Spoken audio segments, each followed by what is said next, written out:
Semua orang yang ada atas muka bumi ini buat kebaikan. Jangan tunggu masa yang sesuai, jangan tunggu orang. Buat kebaikan, jangan pilih kebaikan yang kita nak buat. Walaupun kebaikan tu sekecil buang satu tahi cicak di dalam sebuah masjid. Walaupun kebaikan itu sekecil buang satu sampah daripada depan rumah orang, bukan depan rumah kita. Satu plastik sampah kita nampak depan rumah orang, kita ambil, kita kata, ya Allah, aku bersihkan rumah dia kerana-Mu ya Allah. Boleh jadi kadang-kadang satu sampah yang kita buang daripada depan rumah jiran kita, itulah amal kebaikan 60 tahun yang ditengok oleh Allah, yang Allah redha dengan kebaikan yang kita buat. Kata para ulama, kita tak tahu. Betul tuan ni yang saya sebut ni.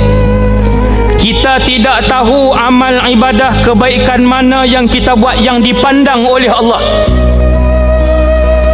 Bukankah kita pernah dengar seorang wanita yang menyelamatkan seekor anjing?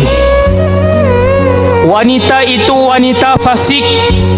Wanita itu wanita fasik. Dia selamatkan seekor anjing yang kehausan. Allah pandang amal dia, Allah redha, Allah ampun perempuan tadi masuk syurga.